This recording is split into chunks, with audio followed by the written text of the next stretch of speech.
এইটা একটা ওই গ্রামীণ ব্যবসা টাইপ একটা করেছে।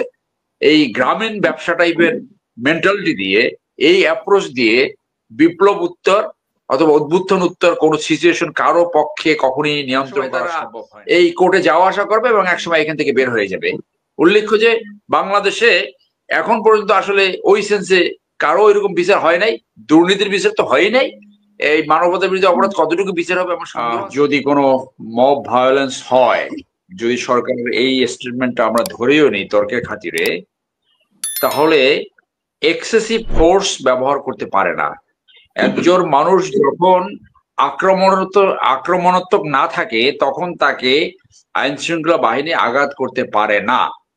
সো এইটা আমি যখন লন্ডনে ছিলাম তখন আমরা এই ধরনের একটা মুভমেন্ট দেখেছিলাম এবং সেখানে বডি ক্যামেরায় দেখা গেল যে একজন পুলিশ এক্সেসিভ ফোর্স ব্যবহার করেছে এবং তাকে ট্রায়ালের সম্মুখীন করতে হয়েছে।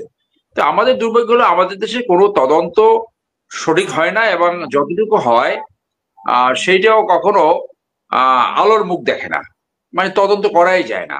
তো সেখানে এই আশঙ্কা থেকেই যায় যদি সরকার এখানে ইন্ধন থাকে, সরকারি কোনো নির্দেশ থাকে, সেটা কখনো আলোর মুখ দেখবে বলে অন্তত আমার মনে হয় না। এখন বাকিটু কি হবে সামনে সেটা আমরা দেখবো। এই সরকারের তো আসলে সময় নাই, এখন হলো অগাস্ট, তো হাতে গোনা 5-6 মাস আছে, তারা তো এখন গোয়িং মোডে আছে। অর্থাৎ তারা একটা ব্যর্থতার একটা স্টিগমা নিয়ে তাদের যেতে হবে। যে সুযোগটা আসছিল জাতি গঠনে, সেই সুযোগটা পরিপূর্ণভাবে নষ্ট করেছে এবং এইটা অনেক ক্ষেত্রে আপনি দেখবেন যে এটা একটা গ্রামীণ ব্যাংকের রিহেবিলিটেশন সেন্টার হয়ে গেছে। এই 1500 মানুষের জীবন, হাজার হাজার মানুষের অন্ধত্ব, হাজার হাজার মানুষের পঙ্গুত্ব, এইখান থেকে একটা যে বিশ্বাস, যে আস্থা নিয়ে এই প্রফেসর সাহেবকে ডেকে আনা হয়েছিল, প্রফেসর সাহেব এসে এখানে একটা গ্রামীণ ব্যাংকের একটা রিহেবিলিটেশন সেন্টার করেছে। এইখানে যারা আছে তার মোর দ্যান 60% কখনো না কখনো গ্রামীণ ব্যাংকের সাথে জড়িত ছিল।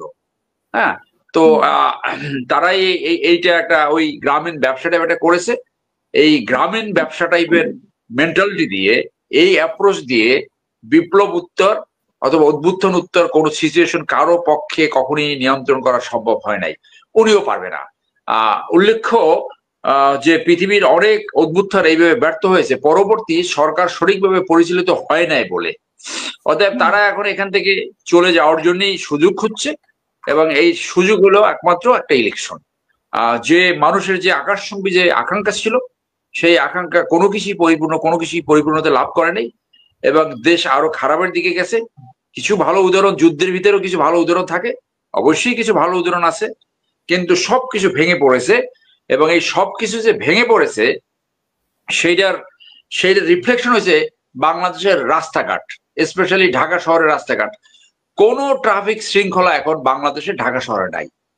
বাস ড্রাইভাররা এমন রদ্দি বাস, 30 বছর 40 বছর পুরাতন বাস নামাইয়া এইটা দুই একটা ভালো গাড়ি যারা রাস্তা আছে তাদেরকে ভয় দেখায়, কারণ ওইটা ঘষা লাগলে তো ওই গাড়িটা নষ্ট হবে।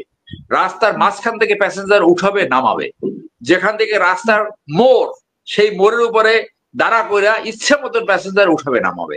অর্থাৎ রাষ্ট্র কিভাবে চলে সেইটার একদম পরিপূর্ণ বহিঃপ্রকাশ হয়েছে এই রাস্তার যে অরাজকতা, এই আইন রোড ট্রাফিক শৃঙ্খলা। পুলিশ কোনো দায়িত্ব পালন করছে না। কোন টপ লেভেলের অপরাধী, যেটা top criminals, top human rights violator, top মানবতা বিরোধী অপরাধ যারা করেছে, তারা সব পালিয়ে গেছে। এখন আপনি ওই মমতাজ, ওই খুকুমনি টেনে এরকম কিছু ধরে তাদেরকে রাখছেন এবং তারা জানে এই বিচার বলতে আসলে কিছু হবে না, একসময় তারা এই কোর্টে যাওয়া আসা করবে এবং একসময় এখান থেকে বের হয়ে যাবে।